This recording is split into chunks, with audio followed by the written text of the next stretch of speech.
Hey guys, today we're going to take a look at one of our newest features. It's called Foodster, and it's a complete solution for any business that's in the food industry, for any restaurant.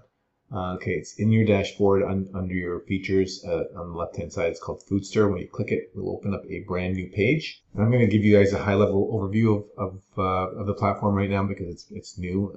So this is the back office for the restaurant. Your dashboard will show you your orders today. You've got your earnings, your total orders. You've got your menu here. You can add different types of menus, for example, a lunch menu, a breakfast menu, a dinner menu. You can add as many menus as you want. Just click the Add Menu button here. You've got your menu items, where you can add your items that you're selling, whatever they may be. You can add variations to those items. For example, if you add a pizza, build your own pizza, you've got a description here. You can choose which menu it's part of, your category, whether it's veg or non-veg. You've got other categories here that you can manipulate.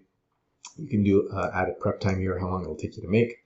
Obviously, if it's available, you could put your thumbnail image here, and then you check this box if you want to add variations for different sizes and different prices, and you can see that here. You've got your item categories, which basically is self-explanatory. For example, pizzas, burgers, drinks. You've got your modifier groups. So these are groups of for lack of a better word, extras. And an example of that would be like pizza toppings. So you have groups that you can put together. So you can have pizza toppings, pizza doughs, you have burger toppings, and all these different modifiers are within that group. Then you've got the modifier itself, right, that you would add here, item modifier.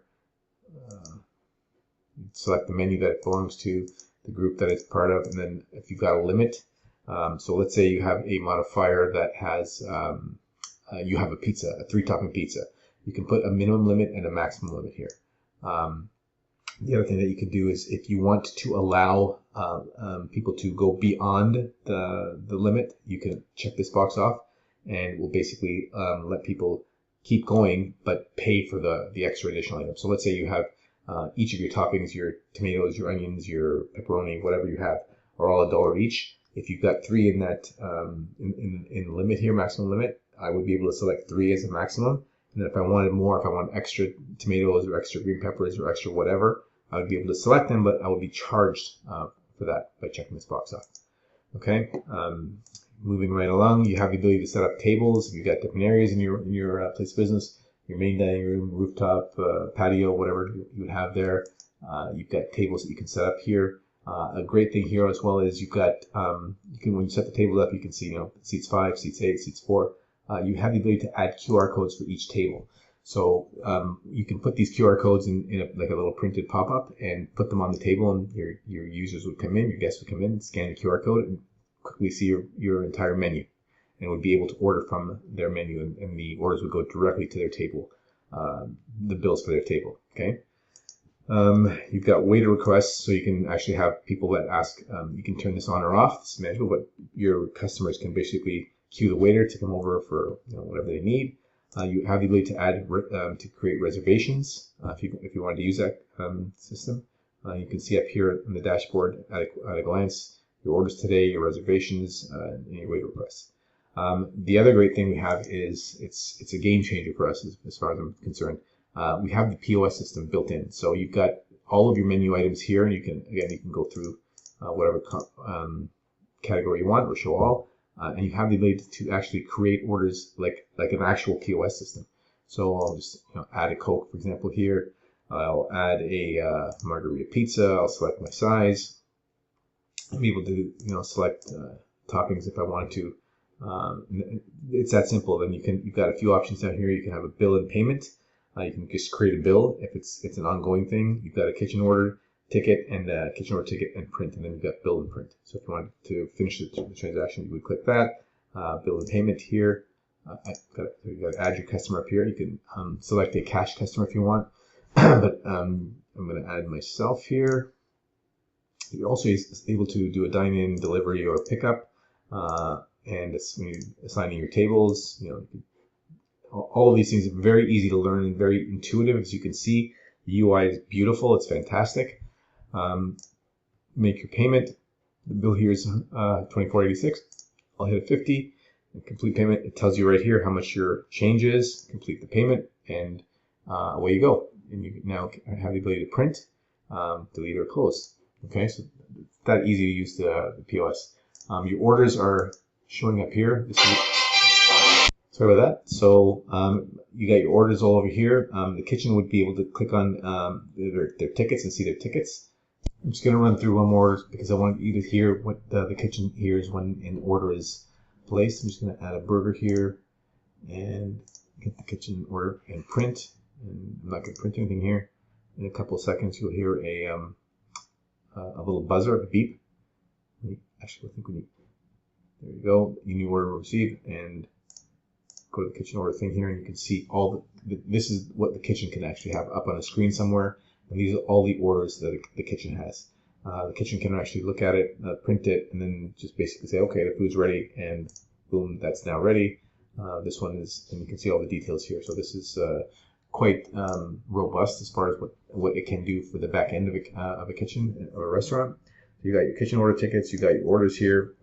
These are all the orders we placed today. You have the ability to add customers. If you want to track customers, you can add customers, import and export them as well. You have the ability to add different staff. Okay, you can have different staff here as well. Delivery drivers, if you've got delivery drivers, if your place makes deliveries, you can do that as well. Then you got your payment system here, reports and settings. The reports are, I would say, not. They're kind of elementary at this stage, but we'll be improving this as we go along, and over the next little while. But it's as it stands right now, the system is ready to go. It's looking great. This is the back end. I'm going to show you now the front end. If I just bring this down right here, you can see the customer site here. And this is manageable, by the way, in your settings. You can manage your themes. Let me go to settings. You can update your your color scheme here. You got all your icons and stuff like that. But you can see you can mess with the themes here. You got your currencies, your email settings. All of these things are pretty straightforward. I'm not going to go through every single one of them. Then you've got your front end. Now this is what the consumer can see from the website or the app. You can actually, this is good looking enough that you can use this as your website as well. So you've got all of the things you saw in the POS. All these items are here. You can select. I want to build my own pizza. I can select my size. I can add my toppings. Thin crust. I can add extras here. Away we go, and then add a couple of pops. And the same kind of thing. I can see my cart, view my cart, and I can hit next and enter my contact information and make a payment, and away we go. This can also be set up in a tablet in front of your restaurant. So when you walk in, if you've been to a McDonald's or a fast food place, they now have tablets or screens that when you walk in, you're no longer talking to a person. You just place your order as right through the tablet, and it's sent to the kitchen and pick up the order. So this is the web component, as you saw. It can be used as a website. I'm going to show you what it looks like inside the app. So here's the app version of it. Okay, and you got all of the same things that you saw in the POS and the web component all here as well. Very, very nice looking UI. Very simple to understand, easy to use. And something that I think that's going to be really, really effective for anyone that's in the restaurant industry niche. As usual, if you have any questions, please don't hesitate to reach out, and look forward to getting some feedback from you guys. Thanks.